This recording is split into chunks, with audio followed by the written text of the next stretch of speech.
Bonjour. C'est avec plaisir que nous accueillons aujourd'hui chez Agora ici Télévision M. Rachad Antonius, professeur associé de sociologie à l'UQAM. M. Antonius a travaillé sur les sociétés arabes contemporaines, les conflits politiques au Proche-Orient et les représentations stéréotypées des Arabes et des musulmans dans les médias. Il vient de publier tout récemment, en janvier 2023, le livre Islam et islamisme en Occident, paru dans les presses universités de Montréal en collaboration avec M. Ali Belaïdi, maître de conférence en sociologie de travail à l'École nationale de management en Algérie. Ici Kamal Benkiran, bienvenue chez Agora. Monsieur Rachad, je vous souhaite la bienvenue parmi nous. Merci, M. Kamal. Ça fait plaisir de vous accueillir et de parler de ce livre très éclairant sur des questions relatives à l'islam, à l'islamophobie. En général, un livre phare sur l'explication justement des conceptions sur l'islam, sur l'islamophobie, ce qu'il faut comprendre, justement ce qu'il faut expliciter. Il y a aussi un glossaire qui est important à la fin du livre, très important aussi sur quelques mots qu'il faudrait bien assimiler. Vous avez commencé le livre justement en collaboration avec M. Belaïdi sur quelques questions phares. Commençons par la gauche, par exemple. La gauche au Québec, la gauche qui a plus tendance à dériver vers la droite parce que la gauche, il reproche justement à la gauche de ne pas parler trop de la violence commise par l'islamisme au nom de l'islam. Alors les gens, justement, au lieu de rester dans ce parti, ils vont vers la partie de droite. Et puis, j'aimerais juste savoir, M. Rachad, qu'est-ce que les gens ne comprennent pas pour la gauche? Qu'est-ce qu'ils ne comprennent pas en islam et islamophobie, justement? Je crois que la question qui précède la vôtre, qui permet de répondre à la vôtre, c'est la distinction très importante qu'il faut faire entre islam et islamisme. Pourquoi? Parce que le monde arabe, et c'est vrai du monde musulman plus généralement, mais moi je connais plus la région arabe. Quand je dis le monde arabe, c'est par une vieille habitude. Je devrais dire la région arabe, parce que dans cette région arabe, il y a des gens qui ne s'identifient pas comme arabes. Okay. Et de plus en plus fort. Il y a des Kurdes, il y a des Amazirs, il y a des Coptes, il y a des gens qui disent nous sommes de culture arabe. L'arabité est un programme politique, plus qu'une identité. Et il a une identité culturelle, absolument, oui. Mais pas une identité ethnique. Bon. Alors, c'est une petite parenthèse pour dire, ce que je dis parle de la région arabe, parce que je la connais bien, mais ça peut s'appliquer dans l'ensemble du monde musulman, avec d'autres nuances que je ne connais pas assez. Bon. Alors, qu'est-ce qui se passe dans cette région arabe? C'est que depuis une cinquantaine d'années, il y a un nouveau rapport au religieux qui a été le résultat de plusieurs facteurs, on pourrait en parler. Mais je veux d'abord insister sur le constat. Il y a un autre rapport au religieux qui a été beaucoup appuyé, financé par le régime saoudien. Oui. Qui a constitué une rupture avec la tradition religieuse islamique de la région. Je dis bien une rupture. Il y a des comportements, des visions du monde, des objectifs politiques qui sont très différents de ce qu'a été l'islam traditionnel. Sous certains aspects, c'est une bonne chose, le fait de vouloir politiser contre le colonialisme et tout ça, c'est pas mauvais. Mais ce que ça a fait, c'est que ça a changé la culture religieuse d'une partie de la population. Okay. Et que ce nouveau courant qu'on appelle islam politique, salafisme, wahhabisme, dépendamment de sur quoi on veut focuser, mais il y a une mouvance, salafisme, wahhabisme, islam politique, frères musulmans, dans cette mouvance-là,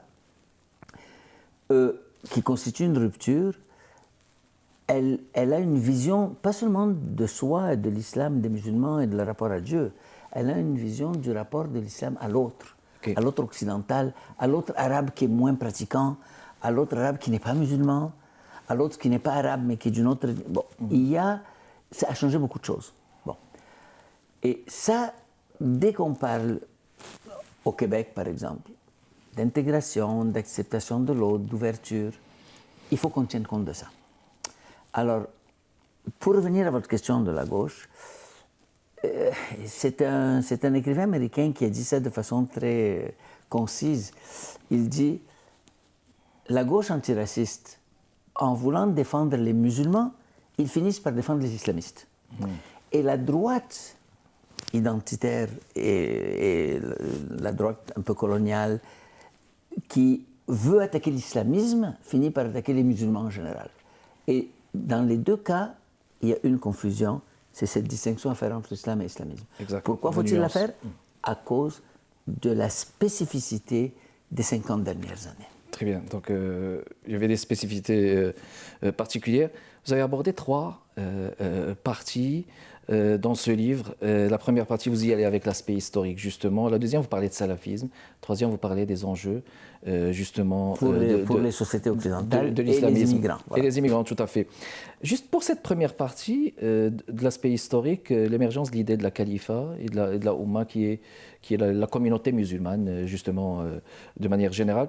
La question de la politique et de la religion est abordée, justement, dans ce contexte. Mais à quel point est-ce qu'on peut dire que, justement, cette question de la laïcité a été traitée au Coran de manière complète? Est-ce que vous pensez que cette question aussi de la laïcité... Non, je pense que le Coran est un message religieux qui a été révélé il y a 7 siècles. Pour les musulmans croyants, ça c'est une révélation qui vient directement de Dieu.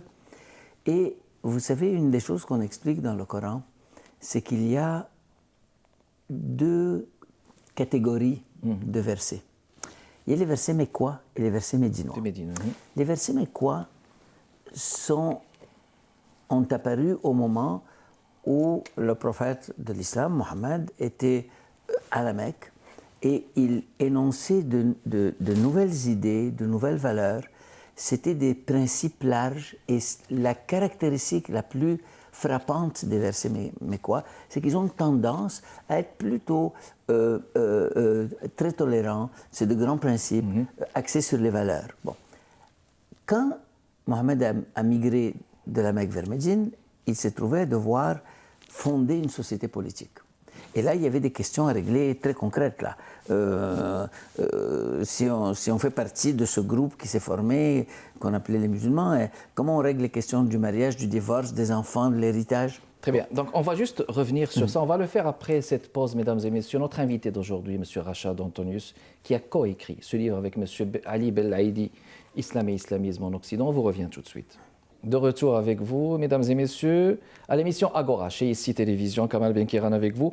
On parle d'islam, islamisme en Occident, un livre coécrit avec M. Ali Belaïdi, et nous avons le plaisir d'avoir parmi nous M. Rachad Antonius pour nous éclairer sur les grands paramètres de ce livre Islam et islamisme en Occident. Je vais vous laisser aller jusqu'au bout de votre pensée, oui, justement. C'est que l'idée que vous avez soulevée, c'est celle du rapport entre religion et politique. C'est ça. Et pour l'expliquer, répondre à la question, j'ai dû revenir à ces 2 moments de l'islam au moment du prophète. L'islam et les versets de la période mécoise et l'islam et les versets de la période médinoise. Dans la période médinoise, il y avait une société qu'il fallait gérer. Alors il y avait des règles très précises. Sauf que cette société, c'est une société d'il y a 14 siècles, dans un milieu semi-désertique ou désertique, dans une société tribale et nomade, et donc nécessairement, il reflète les valeurs de cette société.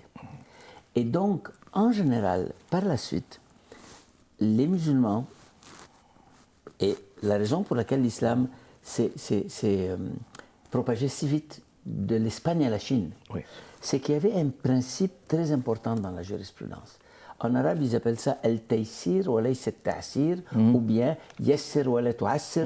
Dans chaque pays arabe, on le dit d'une certaine façon. Et tout veut dire la même chose, accommodement raisonnable. Voilà. Qui a marqué l'imaginaire du Québec à un certain moment. L'idée d'accommodement raisonnable, c'est une idée très, très musulmane d'une certaine façon. À base. Ça signifie, au fond, va au cœur du message. C'est ça qui est important, ce n'est pas les détails. Tu peux accommoder les détails. Bon. Alors, pendant des siècles, ce principe a été opérant. Et aujourd'hui, à cause... Bon, il y a eu un mouvement de réforme qui a commencé avec Jamal el-Din al-Afghani au XIXe siècle, qui s'est radicalisé avec le temps et qui a fini pardonné les frères musulmans et qui a fusionné avec le wahhabisme, qui est très conservateur. Alors, pourquoi? À cause de beaucoup de facteurs, mais un facteur important, c'est le colonialisme. C'était une réaction rigide face au colonialisme, et plus le colonialisme devenait dur, plus la réaction devenait dure. Bon, alors, le résultat de tout ça, c'est quoi? C'est qu'on est devenu, pour vouloir protéger l'identité culturelle des peuples colonisés, on s'est... La tendance à revenir sur cette identité s'est rigidifiée, est devenue plus conservatrice, plus rigide, un peu plus dogmatique. Et le résultat, ça a été quoi?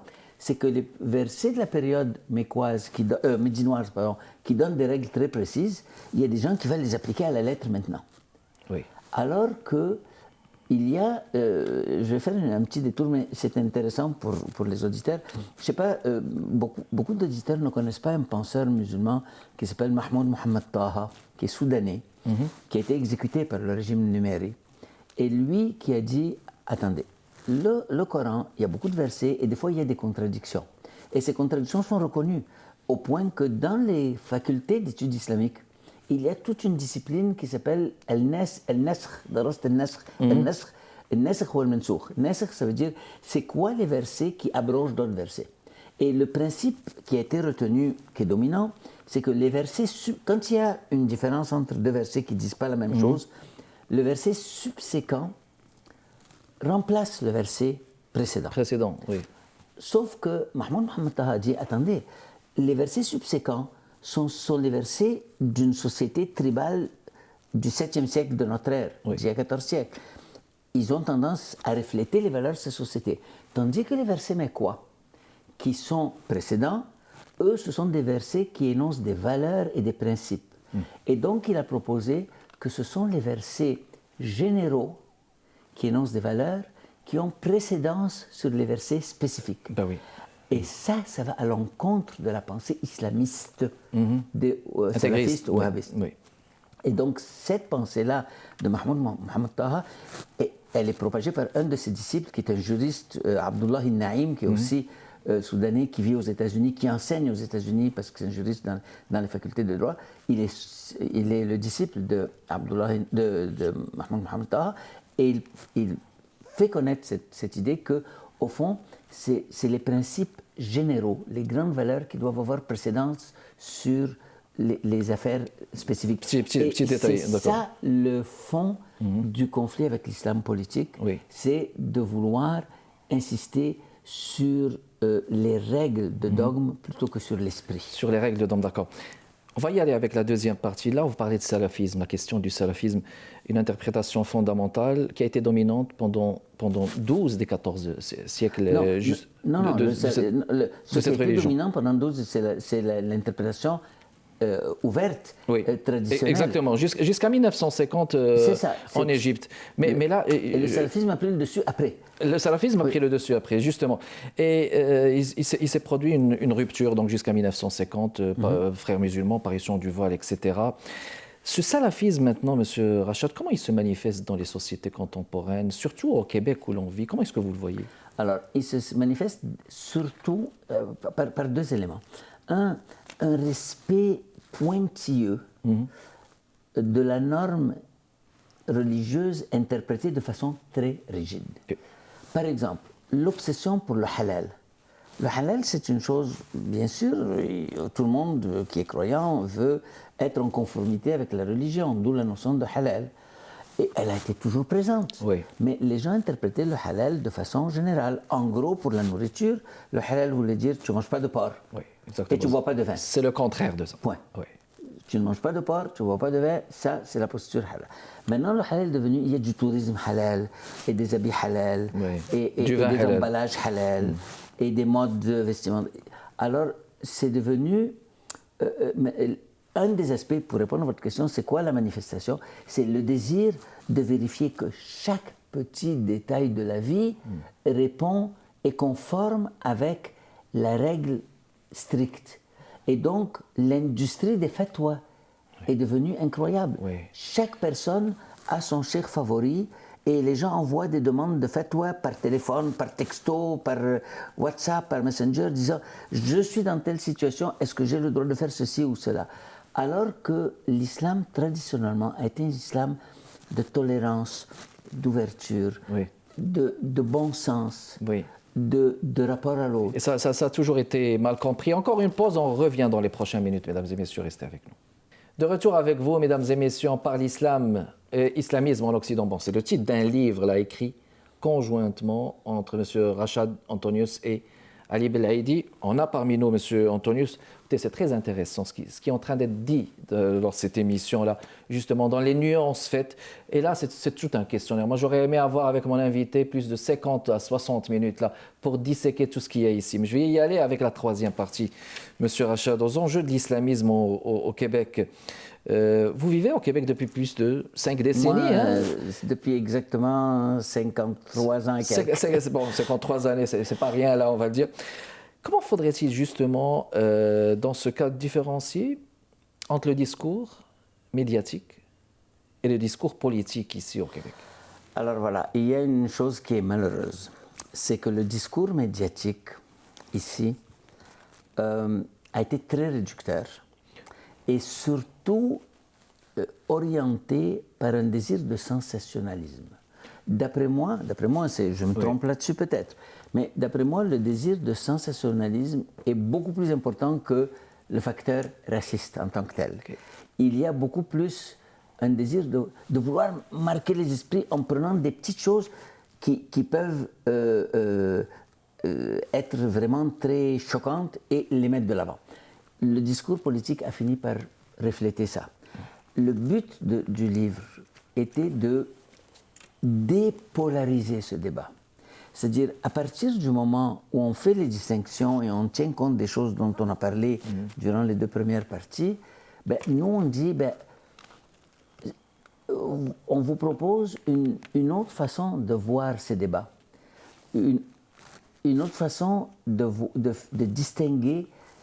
Les choses qui nous dérangent souvent ne sont pas propres à l'islam, c'est propre à l'islamisme. Alors, les 2 premières parties sont objectives dans le sens qu'on a compté sur des historiens, des philosophes, des analystes, des islamologues et des penseurs beaucoup musulmans. On a très peu d'occidentaux, hein, c'est surtout des penseurs musulmans. Oui, il y a beaucoup de... C'est le Khomeini, Assid, Ahmed Assid, ce sont même des philosophes marocains. El Wardi, Ahmed Assid, Said al-Khomeini et beaucoup d'autres, d'accord? Pour dire, écoutez, on peut voir les choses autrement pour dépolariser le débat, pour arrêter d'exagérer l'impact de l'islam au Québec et arrêter aussi d'exagérer l'impact du racisme. C'est-à-dire il faut voir les choses de façon plus sereine.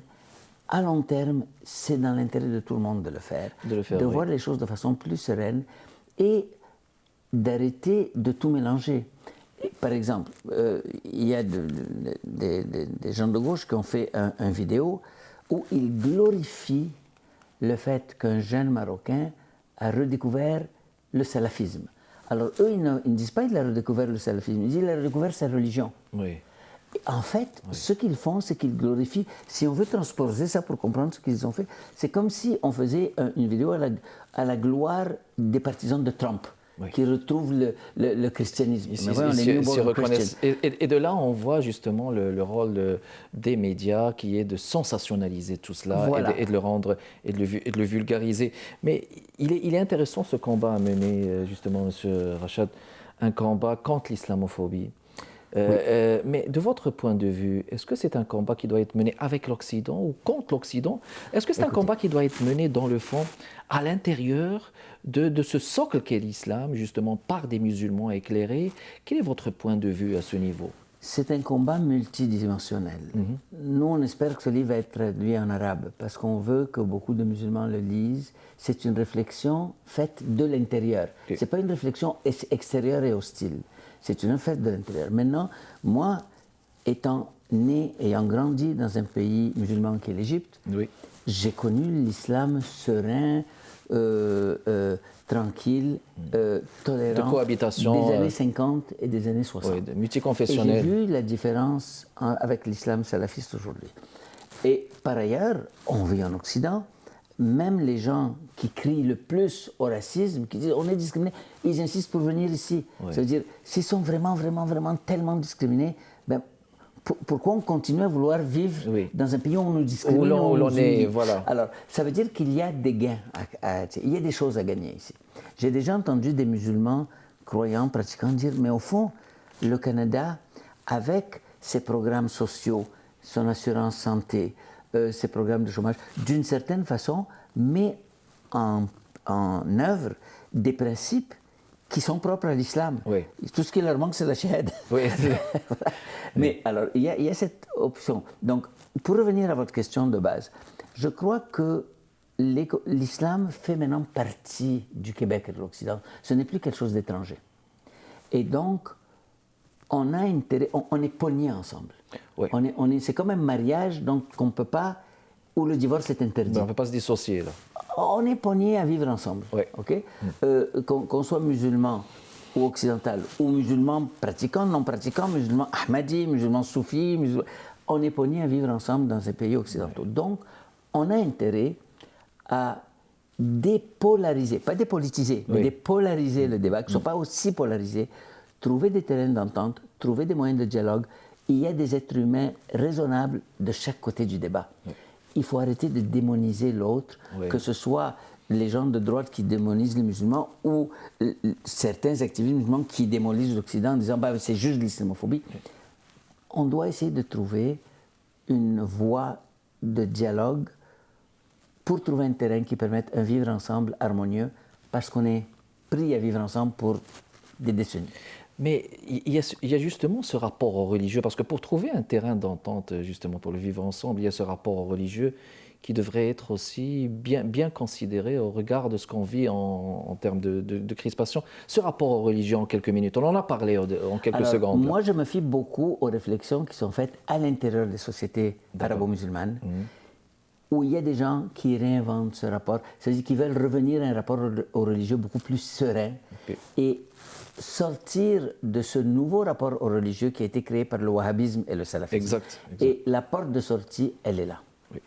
Et donc là, c'est important parce que sortir justement de tous ces, bon, on va les appeler des sectes ou des franges qui sont loin de l'islam, là, et aussi pouvoir donc créer donc un socle du vivre ensemble qui permettrait de vivre sans crispation idéologique, etc.